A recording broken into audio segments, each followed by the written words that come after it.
मेरे प्रियो, आज हम परमेश्वर के वचन से कुछ ऐसी सटीक बातें सीखेंगे जो अपने जीवन में हम उसको लागू करेंगे। परमेश्वर के वचन से हमारा जीवन बदलता है। जो कोई परमेश्वर के वचन को ग्रहण करता है उसके जीवन में परमेश्वर का वचन काम करता है।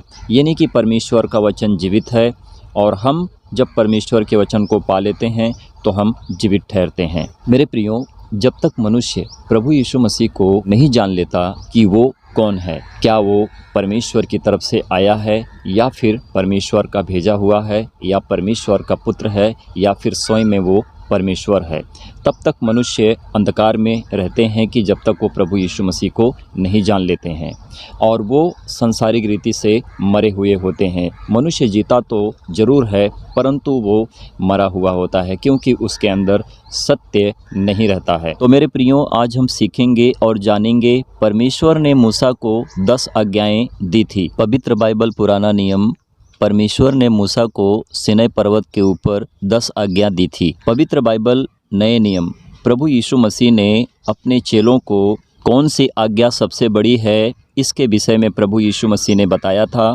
और कहा था कि जो कोई मेरी आज्ञाओं का पालन करेगा वही अनंत जीवन को और स्वयं में परमेश्वर को देखेगा। तो मेरे प्रियो, जब हम बुद्ध के विषय में जानने की कोशिश करते हैं और जब हम बुद्ध और उनका धम्म की पुस्तक को पढ़ते हैं, जिसको कहते हैं ऐतिहासिक धर्म बुद्ध को अपनाना और अंबेडकर के बताए हुए 22 प्रतिज्ञाओं का पालन करना, और संविधान इसकी गवाही देता है कि मनुष्य अपनी इच्छा के अनुसार कोई भी धर्म अपना सकता है।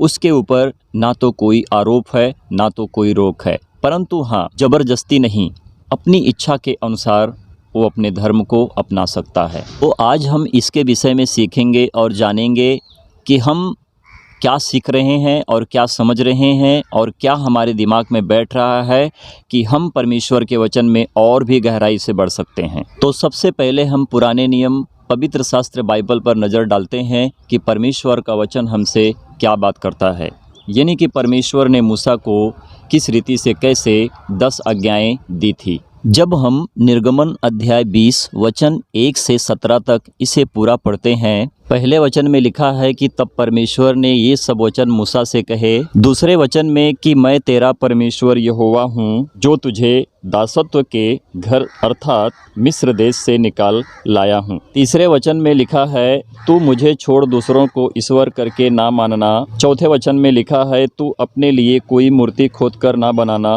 किसी की प्रतिमा ना बनना जो आकाश में व पृथ्वी पर व पृथ्वी के जल में है। पांचवें वचन में लिखा है तू उनको दंडवत ना करना और ना उनकी उपासना करना, क्योंकि मैं तेरा परमेश्वर यहोवा जलन रखने वाला ईश्वर हूँ और जो मुझसे बैर रखते हैं उनके बेटों, पोतों और परपोतों को भी पितरों का दंड दिया करता हूँ। छठे वचन में लिखा है और जो मुझसे प्रेम रखते और मेरी आज्ञाओं को मानते हैं उन हजारों पर करुणा किया करता हूँ। 7 वचन में लिखा है तू अपने परमेश्वर का नाम व्यर्थ ना लेना, क्योंकि जो यहोवा का नाम व्यर्थ ले वह उसको निर्दोष ना ठहराएगा। 8 वचन कहता है तू विश्राम दिन को पवित्र मानने के लिए स्मरण रखना। 9 वचन कहता है 6 दिन तो तू विश्राम करके अपना सब काम काज करना। 10वां वचन कहता है परंतु 7वां दिन तेरे परमेश्वर यहोवा के लिए विश्राम दिन है, उसमें ना तो तू किसी भांति का काम काज करना और ना तेरा बेटा ना तेरी बेटी ना तेरा दास ना तेरी दासी ना तेरे पशु ना कोई परदेसी जो तेरे फाटकों के भीतर हो। 11 वचन कहता है क्योंकि 6 दिन में यहोवा ने आकाश और पृथ्वी और समुद्र और जो कुछ उनमें है सबको बनाया और 7वें दिन विश्राम किया। इस कारण यहोवा ने विश्राम दिन को आशीष दी और उसको पवित्र ठहराया है। 12 वचन कहता है तू अपने पिता और अपनी माता का आदर करना, जिससे जो देश तेरा परमेश्वर यहोवा तुझे देता है उसमें तू बहुत दिन तक रहने पाएगा। 13 वचन तू खून ना करना। 14 वचन तू व्यभिचार ना करना। 15 वचन तू चोरी ना करना। 16 वचन तू किसी के विरुद्ध झूठी साक्षी ना देना। 17 वचन तू किसी के घर का लालच ना करना, ना तो किसी की स्त्री का लालच करना और ना किसी के दास और दासी व बैल गदहे का, ना किसी की वस्तु का लालच करना। तो ये सारी आज्ञाएं परमेश्वर ने मूसा को दी थी और मूसा ने इस आज्ञाओं का पालन तो किया, परंतु कहीं न कहीं मनुष्य से गलतियां हो जाती हैं, क्योंकि मनुष्य मनुष्य होता है, परमेश्वर परमेश्वर होता है। परमेश्वर से सब कुछ होता है, मनुष्य से सब कुछ नहीं हो पाता है, क्योंकि परमेश्वर महान है, अद्भुत कार्य करने वाला प्रभु है। तो मनुष्य को परमेश्वर की सुननी चाहिए, परमेश्वर के रीति से काम करना चाहिए। जो आज्ञा परमेश्वर ने मूसा को दी थी वो व्यवस्था में थी, और जब प्रभु यीशु मसीह ने उस आज्ञाओं को पूरा किया तो व्यवस्था से छोड़कर जब मनुष्य प्रभु यीशु मसीह के पीछे चलता है तो पुरानी व्यवस्था से छोड़कर नई आज्ञा में प्रवेश करता है। तो नई आज्ञा में प्रवेश करना मेरे प्रियो ये होता है कि हम परमेश्वर को जान लेते हैं, और जब कोई प्रभु यीशु मसीह को जान लेता है तो परमेश्वर को जान लेता है, तो उसके लिए कोई व्यवस्था नहीं होती है, परंतु उसके लिए आज्ञा है कि प्रभु यीशु मसीह के बताए हुए मार्ग पर चले और सदा के लिए बना रहे। तो देखते हैं कि प्रभु यीशु मसीह ने यहाँ पर कौन सी वो बड़ी आज्ञा है जो हमें दी है कि जब हम प्रभु यीशु मसीह को मानते हैं तो हम परमेश्वर तक पहुंचते हैं, क्योंकि परमेश्वर के पीछे चलने के लिए मनुष्य को अपने आप को सही और सिद्ध करना पड़ता है। ये सारी आज्ञाओं का पालन करना हमारे लिए अवश्य और भला है कि हम परमेश्वर के मार्ग पर चलते रहें। तो मेरे प्रियो, जब हम यूहन्ना की पुस्तक से नए नियम से अध्याय 13 वचन 34-35 को पढ़ते हैं तो देखिए प्रभु यीशु मसीह ने अपनी तरफ से वो कौन सी बड़ी आज्ञा दी है कि जो हमें मानना बहुत ज़रूरी है। देखिए 34 वचन को पढ़ रहे हैं, लिखा है यहाँ पर, मैं तुम्हें एक नई आज्ञा देता हूँ कि एक दूसरे से प्रेम रखो, जैसा मैंने तुम से प्रेम रखा है वैसा ही तुम भी एक दूसरे से प्रेम रखो। 35 वचन कहता है, यदि आपस में प्रेम रखोगे तो इसी से सब जानेंगे कि तुम मेरे चेले हो, परमेश्वर की महिमा हो। आगे देखिए यूहन्ना अध्याय 14 वचन 21 क्या कहता है, जिसके पास मेरी आज्ञा है और वह उन्हें मानता है वही मुझसे प्रेम रखता है, और जो मुझ से प्रेम रखता है उससे मेरा पिता प्रेम रखेगा, और मैं उससे प्रेम रखूँगा और अपने आप को उस पर प्रकट करूँगा। तो यहाँ पर प्रभु यीशु मसीह ने कहा है, और जब हमने पुराने नियम को पढ़ा था तो वहाँ पर परमेश्वर ने 10 आज्ञाएँ दी थी कि हम उसको पकड़ें, और जब प्रभु यीशु मसीह पृथ्वी के ऊपर आते हैं तो उस 10 आज्ञाओं को प्रभु यीशु मसीह ने एक बड़ी आज्ञा में बदल देते हैं।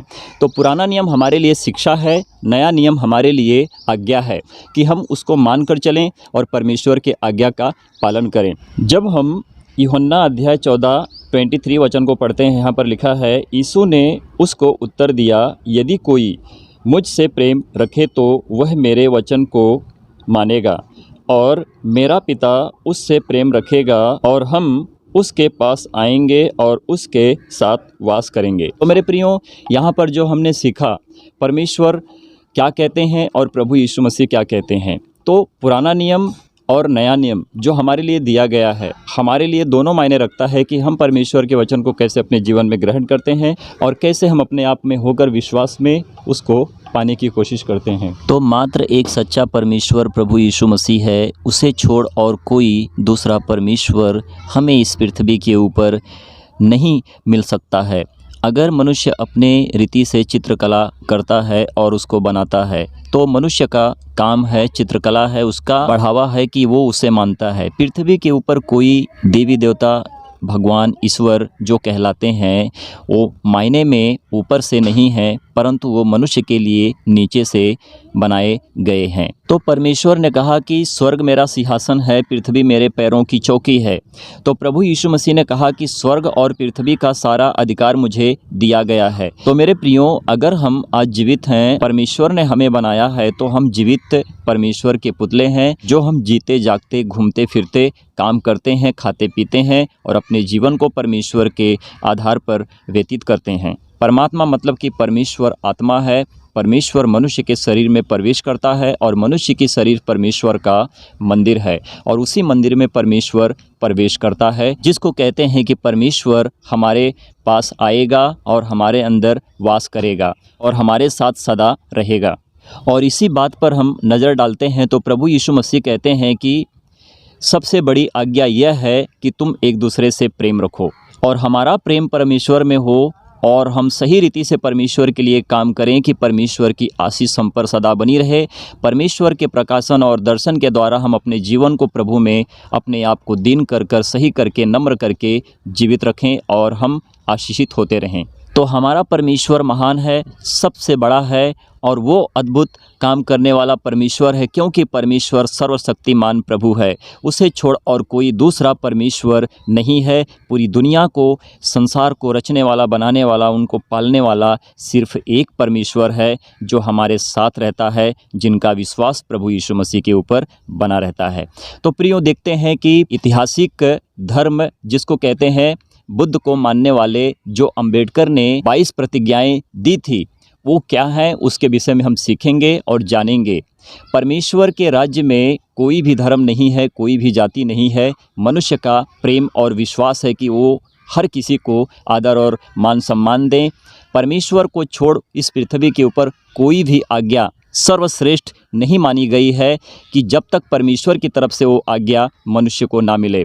मनुष्य की आज्ञा से कुछ नहीं होता है, परंतु हाँ, अगर इस पृथ्वी के ऊपर कोई अपने आप को कहता है कि मैं ईश्वर को बनाकर उसको धन्यवाद देता हूँ, स्तुति महिमा देता हूँ, तो ईश्वर इस पृथ्वी के ऊपर नहीं है, बिल्कुल नहीं है। परमेश्वर है तो स्वर्ग में है और मनुष्य के अंदर प्रवेश करता है और परमेश्वर की आत्मा मनुष्य के अंदर सदा बनकर रहती है। तो चलिए हम देखते हैं कि अंबेडकर की 22 प्रतिज्ञाएं क्या हैं। यहाँ पर इस तरह से लिखा है कि ये 22 प्रतिज्ञा किसी किताब में नहीं लिखी थी। अंबेडकर ने बौद्ध धर्म की जो शिक्षा थी उन्होंने दी थी। अंबेडकर ने वो तो बौद्ध धर्म की दीक्षा लेते समय उन्होंने 9 से 10 लाख लोगों के साथ नागपुर में प्रतिज्ञा सबके साथ बुलवाया था। 22 प्रतिज्ञाएं हमारे लिए नहीं, परंतु उनके लिए हैं कि जो बौद्ध धर्म के मार्ग पर चलते हैं।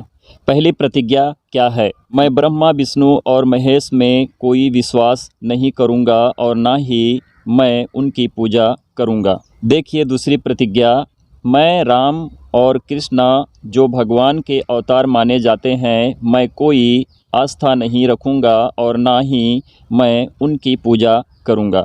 तो मेरे प्रियो, जब मनुष्य इस पृथ्वी के ऊपर किसी भी पुतले को जो मनुष्य कला करके बनाता है, चित्रकला, पुतले को मिट्टी से मूर्ति बनाता है, अगर वो कहता है कि ये मेरा ईश्वर है, तो मायने में वो ईश्वर नहीं है, ना तो परमेश्वर का रूप है, ना तो उसका कोई शब्द है कि जो मनुष्य ने कभी सुना है। परंतु जिसने परमेश्वर के शब्द को सुना है वो प्रभु यीशु मसीह है और प्रभु यीशु मसीह ही तो ऊपर से नीचे उतरा है। और प्रभु यीशु मसीह ने कहा कि मैं ऊपर का हूँ, तुम नीचे के हो। तो ऊपर से जो उतरा है वो परमेश्वर है, जिसको कहते हैं कि ऊपर वाला मेरी मदद करेगा। जो नीचे से होता है वो मनुष्य का बनाया हुआ ईश्वर है, जिसको लोग कहते हैं प्रभु। जो हमारा स्वर्ग पिता परमेश्वर है, जो सत्य मायने में जीवित परमेश्वर, जिंदा खुदा है, और प्रभु यीशु मसीह जिंदा खुदा का कलाम है। तो उसी रीति से जो ऊपर से आता है वो सर्वोत्तम परमेश्वर है और परमेश्वर ही हमारे साथ रहता है, क्योंकि परमेश्वर का कोई चित्र रूप और उसका कला नहीं है, उसकी कोई मूर्ति नहीं है और ना तो उसका कोई चित्र है। वो परमेश्वर अंतरिक्ष है, वो परमेश्वर किसी को दिखाई नहीं देता है। देखो तीसरी प्रतिज्ञा में क्या लिखा है, मैं गौरी, गणपति और हिंदुओं के अन्य देवी देवताओं में आस्था नहीं रखूँगा और ना ही मैं उनकी पूजा करूँगा। चौथी प्रतिज्ञा, मैं भगवान के अवतार में विश्वास नहीं करता। पांचवी प्रतिज्ञा, मैं यह नहीं मानता और ना कभी मानूंगा कि भगवान बुद्ध विष्णु के अवतार थे। भगवान बुद्ध विष्णु के अवतार थे, मैं इसे पागलपन और झूठ प्रचार प्रसार मानता हूँ। छठी प्रतिज्ञा, मैं श्रद्धा में भाग नहीं लूँगा और ना ही पिंडदान दूंगा। देखिए सातवीं प्रतिज्ञा क्या है, मैं बुद्ध के सिद्धांतों और उपदेशों का उल्लंघन करने वाले तरीके से कार्य नहीं करूंगा। देखिए आठवीं प्रतिज्ञा, मैं ब्राह्मणों द्वारा निष्पादित होने वाले किसी भी समारोह को स्वीकार नहीं करूँगा। 9वीं प्रतिज्ञा, मैं मनुष्य की समानता में विश्वास करता हूँ। 10वीं प्रतिज्ञा, मैं समानता स्थापित करने का प्रयास करूँगा। 11वीं प्रतिज्ञा, मैं बुद्ध के अष्टांगिक मार्ग का अनुसरण करूँगा। 12वीं प्रतिज्ञा, मैं बुद्ध द्वारा निर्धारित परमितों का पालन करूँगा। 13वीं प्रतिज्ञा, मैं सभी जीवित प्राणियों के प्रति दया और प्यार भरी दयालुता रखूँगा तथा उनकी रक्षा करूँगा। 14वीं प्रतिज्ञा, मैं चोरी नहीं करूँगा। 15वीं प्रतिज्ञा, मैं झूठ नहीं बोलूँगा। 16वीं प्रतिज्ञा, मैं कामुक पापों को नहीं करूँगा। 17वीं प्रतिज्ञा, मैं शराब, ड्रग्स जैसे मादक पदार्थों का सेवन नहीं करूँगा। 18वीं प्रतिज्ञा, मैं महान अष्टांगिक मार्ग के पालन का प्रयास करूँगा। 19वीं प्रतिज्ञा, मैं हिंदू धर्म का त्याग करता हूँ जो मानवता के लिए हानिकारक है और उन्नति और मानवता के विकास में बाधक है, क्योंकि यह असमानता पर आधारित है और स्वधर्म के रूप में बौद्ध धर्म को अपनाता हूँ। 20वीं प्रतिज्ञा, मैं दृढ़ता के साथ यह विश्वास करता हूँ कि बुद्ध का धम्म ही सच्चा धम्म है। 21 प्रतिज्ञा, मुझे विश्वास है कि मैं फिर से जन्म ले रहा हूँ इस धर्म परिवर्तन के द्वारा। तो देखिए अंबेडकर की 22 प्रतिज्ञा क्या है। मैं गंभीरता एवं दृढ़ता के साथ घोषित करता हूँ कि मैं इसके धर्म परिवर्तन के बाद अपने जीवन का बुद्ध के सिद्धांतों व शिक्षाओं एवं उनके धम्म के अनुसार मार्गदर्शन करूँगा। Doctor B.R. अम्बेडकर। तो मेरे प्रियो, अगर आप एक सच्चे मसीह विश्वासी हो तो आपके लिए ये प्रतिज्ञाएं मायने नहीं रखती हैं, परंतु आपके लिए परमेश्वर की आज्ञा मायने रखती है कि परमेश्वर आपको किस मार्ग पर चलाने की आपको उत्साहित करता है। परमेश्वर का वचन जीवित है और परमेश्वर का वचन आप सभी लोगों में प्रेरित करता है, क्योंकि आप परमेश्वर के लिए हो और परमेश्वर आपके लिए है। क्योंकि परमेश्वर का मार्ग ऐसा है कि आप जब परमेश्वर को जानोगे तो परमेश्वर के लिए सही रीति से जियोगे। आपका विश्वास परमेश्वर में है और आप जो विश्वास पाते हो प्रभु यीशु मसीह से आपको प्राप्त होता है। तो प्रभु यीशु मसीह की आज्ञाएं इस रीति से हमें सावधान करती हैं कि हमारे लिए क्रूस उठाना और प्रभु के पीछे चलना और प्रभु के कार्य को पूरा करना होता है। तो प्रभु की शिक्षा हमारे लिए प्रदान करती है कि हम परमेश्वर के वचन पर सही रीति से बने रहते हैं और यही हमारे लिए शिक्षा है कि प्रभु को जानने में हम सहमत रहें और हमारे अंदर का हर एक असहमत दूर हो और परमेश्वर की आशीष हम इसी रीति से पाते रहें। तो प्रभु आप सभी लोगों को आशीष और ब्लेस करें। परमेश्वर की महिमा हो। आमीन, आमीन और आमीन।